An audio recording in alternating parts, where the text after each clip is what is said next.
Hey guys, welcome back. So now switching it up just a little bit and getting into Hellions, which is a series where I feel like a lot of the things that we're waiting for, as far as what we talked about with Sinister back in Powers of 10, and how those things may eventually roll back through, but with the way that Hellions has been beginning, like it really feels like this is where it's gonna happen, or at least where we'll see more of it because it's already started. So let's get into it. But first, if you're new to the channel, be sure to subscribe to catch the spills every week, and don't forget to hit that bell up top so we can squat up in the comments for the first hour. Alright, so the first thing I gotta say about the idea or even the return of the team Hellions, which perhaps I shouldn't say like return to the team, because for the most part it's a lot of new faces, of whom we'll get into in just a little bit. But as far as the original Hellions, who were essentially teenagers who were brought into the Massachusetts Academy by Emma Frost, which by default gives them an immediate association with the Hellfire Club, but some of the main purposes of this team, and mainly from a narrative standpoint, which is what I'll be focusing on for the most part, at least for now, to paint a better picture of why Krakoa has a team called the Hellions. But essentially with back at the time with your original Hellions team, who are like your rivals of the New Mutants, which was a perfect fit for their name, which by definition pretty much means misfits, because a Hellion is just pretty much a young person who causes trouble. But with taking that idea and just going over to everything that we've seen unfold with the nation of Krakoa, and with them forming the Quiet Council, which is still, to be honest, in its beta phase. But even under the council you have your different teams, like you have your X-Men, who for the most part operate as the X-Men did before. And aside from your X-Men, you also have X-Force, who pretty much still is what X-Force was, but now they have a specific nation that they're protecting as a priority rather than a broader scope stretched around the world. And you also have your other teams, your Excalibur, your New Mutants. But aside from that, there's really not a solution for those mutants who are pretty much untamable. Because with Krakoa having this open invitation to every mutant in the world, to where they're invited in to be free and to live free, this may yet still be a problem for certain mutants who for them violence is just their nature. Which is why Krakoa really needs another solution rather than just throwing them all up under the island.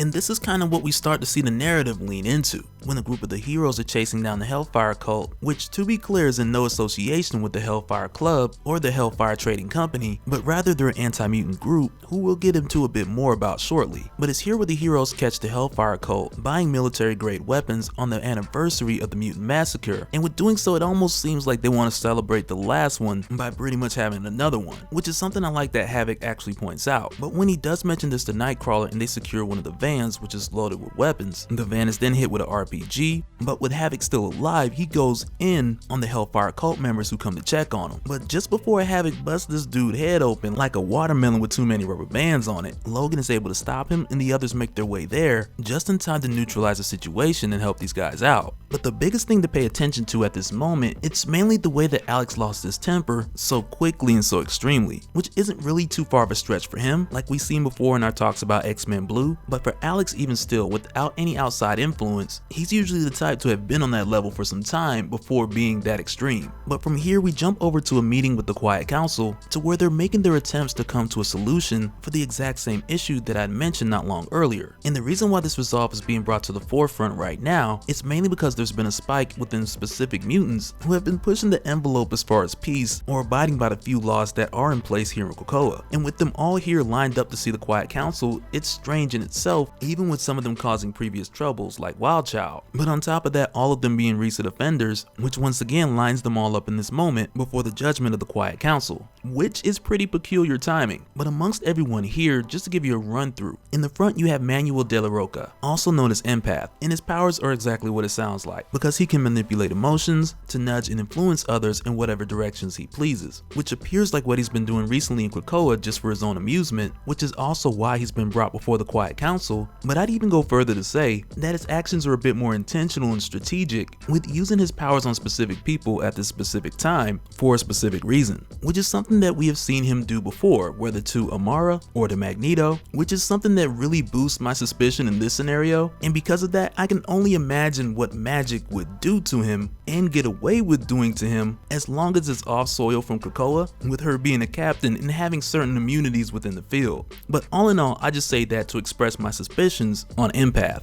And so now as far as the next ones on our list, as far as those undergoing this trial hearing with the Quiet Council, the next two are going to be Nanny and Orphan Maker, who I feel like we talked about at some point, or at least just referenced, though I can't really put my finger on it. But between these two, you have Peter, who's the Orphan Maker, who pretty much does whatever Nanny tells him to after saving him from being killed by Sinister at a young age. And I don't know why I'm thinking that we talked about it like during the Hunt for Wolverine or something, but I know it was at some point in time. But either way, just as a refresher, after saving Peter, Nanny then gave Peter this armor, and with doing so, she would send him out to quote unquote save other mutant children from their parents, who the Nanny always saw as like evil. And this is pretty much what they would constantly do time after time, with quote unquote saving mutant children and then neutralizing the threat, which was always their parents, from the perspective of Nanny. And so as far as Nanny, who has like this egg-shaped cybernetic suit, like when it comes to powers, she does have low-level telepathy, which possibly also leads into Peter having this dependency for her, but also he's been working with her and for her for so long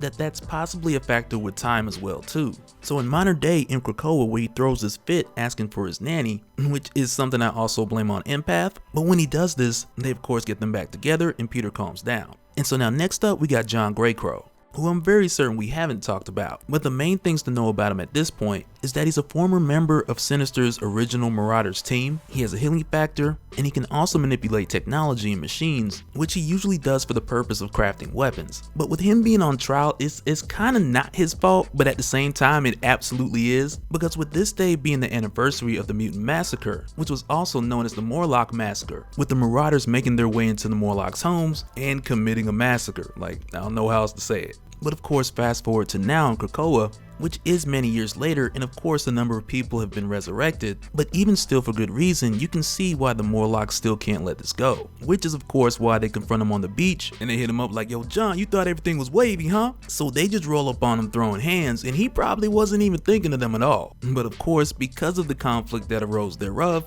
he in trouble now. And so right after that you have Wild Child, who really doesn't need an explanation. Like, he's Wild Child, and he's primarily the main person I was talking about when I mentioned mutants who just have a wild nature, because in his case they had actually tried to give him Krakoan meds to kind of calm him down and keep him under control, but he wasn't taking them, and instead he was just burying them. So as a result, when they went to check on him later, Wild Child was still a wild child. But getting back to the council figuring out what they're gonna do with everybody, we then come to the point to where Sinister intentionally calls out Havoc and tells him to step forward, which is pretty strange because they were talking to John at the moment that Sinister did this. But of course there's a reasoning for this, because as soon as Alex steps forward, Cyclops jumps to his brother's defense, and mainly because his brother's on the chopping block, but also in addition to that, no one else on the council thought to tell him, especially those who he considered especially close. But to jump straight to it, because there's other details I want to spend a bit more time on, but to get straight to it, this is where Sinister uses Scott's frustration and makes the suggestion to put this group together as a team and give them missions which would cater towards their nature as like a form of therapy, rather than making the attempt to domesticate them.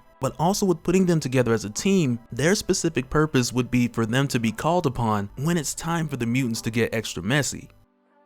And for that reason, Psylocke is made an addition to this team to pretty much take down any one of them that go a bit too far off the rails. And for that reason, like, Cyclops pulls her to the side and he asks her, like in the case of Alex, to go easy on him, and she doesn't necessarily make any promises, but she does let him know that she'll do what she can to the capacity that she can. But this is essentially what puts together your Hellions team. But also with this, I love that Sinister mentions that he wanted to use the name Marauders, but it was stolen by Kitty Pryde. But even still, as a result, he just steals another team's name, which I thought was a really nice touch. But from here, Psylocke makes a suggestion that they go and destroy Sinister's cloning lab underneath Essex Corp, which I believe he's made the most critical use of recently, but that's something we'll still have to wait and see. But even with them getting ready to leave, we get a bit of a taste of what the dynamic's gonna be with these guys. With one, pretty much every last one of them has some level of unfinished business with Mr. Sinister, who is supposedly within the mental constraints of Charles Xavier. Supposedly. But also you have cases like John Greycrow, aka Scalp Hunter,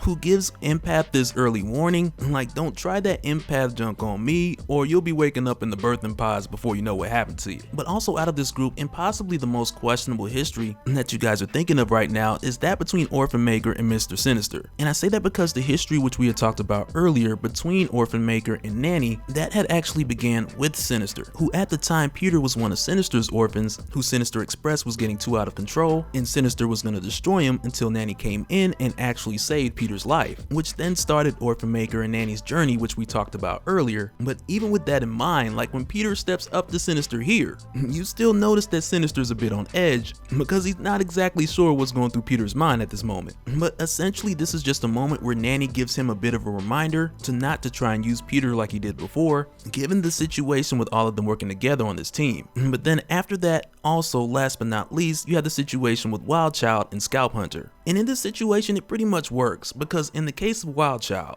who has always reminded me of Animal from Muppet Babies, but when he's going around here growling at everybody and pretty much just testing everyone, it really just comes to the point where someone needs to show him that alpha energy in order for him to not necessarily be tamed, but at least fall in line. And Scalp Hunter, he's pretty much the one who picks this up right away, and he more or less fills in that role, which is hilarious to watch, by the way, because I feel like they'll just grow closer as a result. But with them heading out under Psylocke's orders, which Sinister approved or agreed to rather quickly, and for her it gives her a bit of suspicion, because regardless, this is Sinister that we're dealing with. In the way I see it, like even if Charles has placed these secret blocks in his head, who's to say that Sinister didn't have some type of contingency in place in order to continue his work in the case that his mind was compromised. But then when we jump over to the Essex State home to where they're heading to, with the purpose of destroying this underground cloning farm. But even with that, with Sinister assuring Psylocke that the cloning farm has been shut down, that I believe with Sinister, or at least I believe it to be a partial truth, because he does tell her that going there is like walking into hell, and when he says that, I feel like he's kind of hiding the truth in plain sight. Because when we take a glimpse into what's happening there, while they're on their way, we come to find out that waiting for them under Essex's home, or under Sinister's home, is Madeline Pryor, which is a huge teaser to what we had seen in House of X, because back at the time when Sinister was visited by Magneto and Charles, to where at the time we also discovered Sinister's super obscure Red Diamond secrets, which one spoke of the value of a red-headed pretender to whom we talked about before possibly could be Madeline Pryor, but now it's like that's more than a possibility and she's clearly back. But also at that time within the same issue of Powers of 10, we also got the hint that the brainwashed Sinister had been switched out and that the true Sinister has been aware just about as long as this whole game has been played.